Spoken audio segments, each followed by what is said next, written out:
Get out the insurance cards, get out the co-pays. The office is open, my friends, as this video is brought to you by drroto.com.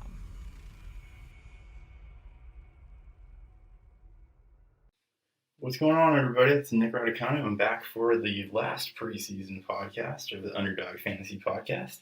And if you haven't joined Underdog already, I'd highly suggest that. All you have to do is go to your Google Play Store or your Apple App Store and just look up Underdog Fantasy. Once you go in there, just go in and put in promo code DOC, that's D-O-C, and that's going to get you, if you do it before September 13th, that's going to get you an extra $25 when you deposit $10. So basically, you're not a math major, you put in $10, you get $35 in your account. After the 13th, it's going to give you $10. So put in 10, you get $20 in your account. So if you're a procrastinator like me and you're listening to this before the 13th, make sure you jump in there, put in $10, put in more than $10. You get a little bit of free money to play with. So those of you that are listening know that I've been addicted to best ball drafts, but those are ending the 13th. So again, if you're a procrastinator, you want to do a couple more best ball drafts, make sure you hop in before the 13th and get those in there. But for now, we're actually going to shift over to doing some pick'em. So let's take a look at that. Again, if you're not familiar with Underdog, you just go into the app, and on the bottom of your whatever it's called on the bottom, you go to Pick'em. It's the second thing on the bottom of your screen. Just click Pick'em, and we're going to start looking at over-unders for Sunday. It's halftime right now while I'm recording this of the Tampa Bay Dallas game.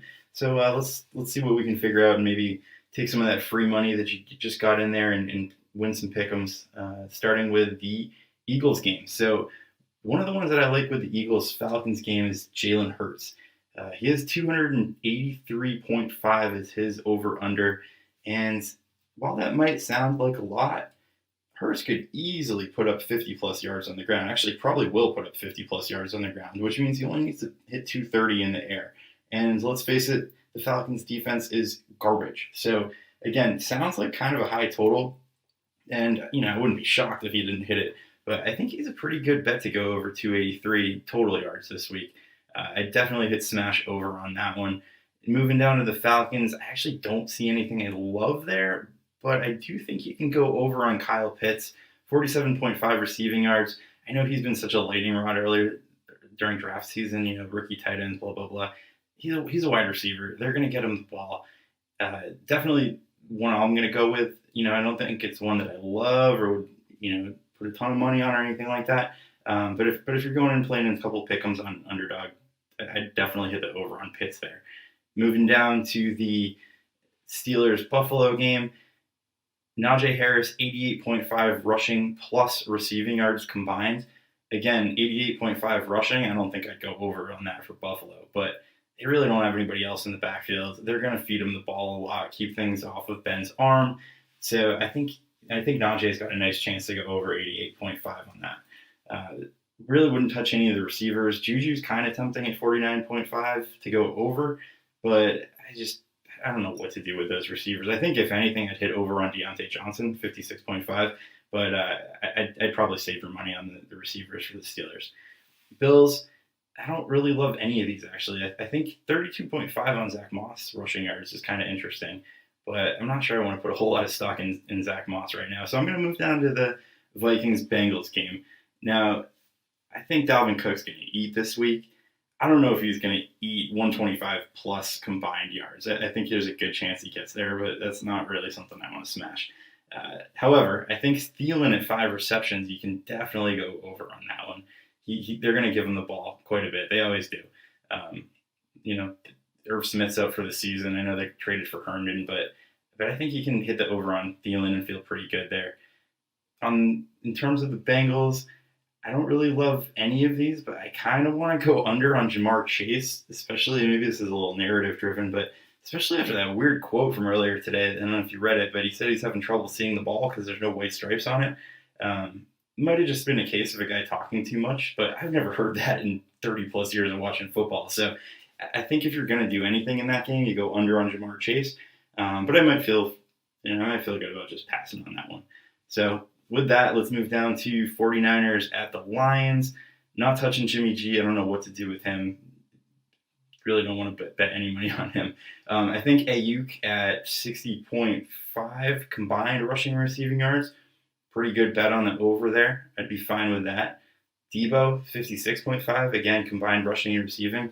I'd go over there as well. So if you feel good with either of those, I'd probably go with Debo first, but either one's fine with me. Both over in my book. Hawkinson, 49.5 receiving yards. Sign me up all day for that one. Who else are they throwing to? Tyrell Williams, I always forget his name. St. Brown. There's so many hyphens in there. I want to mix it up.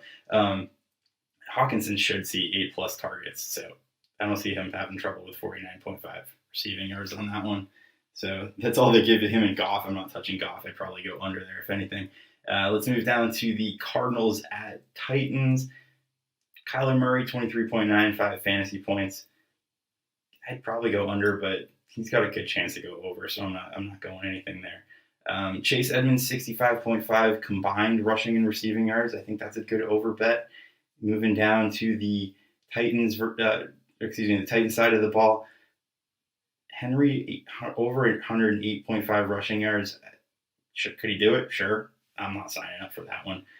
Julio Jones, 57.5 receiving yards. Give me that one all day, especially if A.J. Brown is as dinged up as they're saying. He missed practice the other day. I actually honestly haven't seen the report this morning of what he did. But if you see him on the injury report again, 57.5 on Julio Jones, definitely go over on that one. Seahawks at Indianapolis. Chris Carson, 69.5. I think I'd go over on rushing yards, but I'm not touching that one. Tyler Lockett's the guy I'd go to if you're looking at a Seahawks bet. 63.5 rushing yards. Going over on that one. I feel like I've been over on quite a bit of these. They only give you one Colts, 79.5 rushing yards for Jonathan Taylor. I'd probably go over, but I'm going to move past that and go with neither.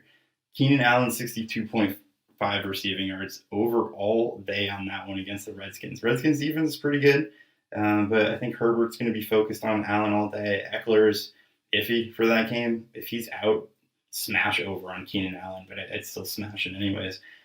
Ryan Fitzpatrick, I'm skipping that one. Logan Thomas, 42.5 receiving yards. Looks like Curtis Samuel's not going to play. He looked real bad in a video I saw at practice the other day. Maybe they shoot him up. Maybe he feels better overnight, whatever. If he plays, I don't know if I love this one, but if Samuel's out, 42.5 receiving yards for Thomas is an easy over for me. Similarly, Jets at Carolina, 57.5 receiving yards. Easy over for me on Corey Davis. He's the number one there. He's looked fantastic. He's probably overdrafted in draft at this point, or has been since drafts are more or less over. But I'm going over on that one. Same with DJ Moore on the other side of the ball, 5.5 receptions. I think you have to go over on that one. I know they have a bunch of options there with Anderson and now Terrace Marshall, but I think you can go over on Moore with that one. James Robinson, 90.5 combined rushing and receiving yards. I think you got to go over there. Who else are they giving the ball to? Hyde, maybe he gets 8 or 10 touches, sure. But I'm good going over with Robinson on that one. Tyrod Taylor, 244.5 total yards. I'm good under there, honestly. I wouldn't put any money on that one. What I would put money on, Brandon Cooks, 4.5 receptions. That's an over. There's nobody else there. They just signed Danny Amendola, of all people, 36-year-old Danny Amendola. So Cooks could easily see double-digit targets in this game. So 4.5 receptions, sign me up for that one. Myles Gaskin, 67.5 rushing plus receiving yards. I think he could get 67 rushing yards alone. They've got nobody else in the backfield that I think is really worth a darn. I mean, they've got Ahmed and Brown. Sure, I know people are scared of them. Gaskin's, I think there's a lot of coach speak going on there. Gaskin's the guy. So Pat's run defense was bad last year. They signed a bunch of defensive linemen, a bunch of linebackers. Their front seven's going to be a lot better. But I think you can go over on Gaskin and feel good about that one. Gesicki on the 3.5 receptions. Sign me up all day there. Will Fuller still serving a suspension. So really you've got Parker and Waddle to compete with, and Gaskin, I guess, as well. But I think Gesicki easily sees 4 receptions. Jacoby Myers, 53.5 receiving yards. Give me an over on that one as well. Dolphins have a really good secondary, so they might key in on him, but he's the number 1 receiver for the Pats. I know Aguilar is the highest paid Bourne's the second highest paid. Myers is their number one. Let's not mince words there. So 53.5 receiving yards will go over there. Aaron Jones, 94.5 combined rushing and receiving yards, giving an over on that one. This is the New Orleans Green Bay game. And then moving down to the Saints side of the ball, I think you can go over again on 55.5 receiving yards for Callaway. So again, I think I'm on a theme of a lot of overs today, but I think there's, in my opinion, a lot of easy overs here. Bridgewater, not touching that one. Cortland Sutton, I think he can go over 53.5 receiving yards. Judy's there as well. They give him 55.5, so I'll take the lower number. I like both those guys equally, but you can sign me up for Sutton over on that one. Daniel Jones, they only give you one Giants play there, 15.45 fantasy points. Danny Dimes is okay. You never know what you're going to get out of him. He's actually not bad fantasy-wise sometimes, but the Broncos defense is looking pretty good coming into this year. So give me the under on that one. And with that, that's it for this week. So like I said, if you haven't played on Underdog before, go to your Google Play Store, go to your Apple App Store, download Underdog Fantasy, put in promo code DOC. If you do it before the 13th, you get 25 when you deposit 10. If you do it after the 13th, you get 10 when you deposit 10. Either way, nice free money, a little bit of extra money and free money to play with. Hopefully you liked all those picks. Love to hear from you on Twitter. It's @RadRoto. Shoot me a note if you have any questions, any thoughts, want to tell me where I'm wrong. Love to hear from you. And until next week, my friends, I'll talk to you later. Thanks for stopping by the office. Get your fantasy prescription by subscribing to the channel and checking out drroto.com. And until the next visit, be well and take care.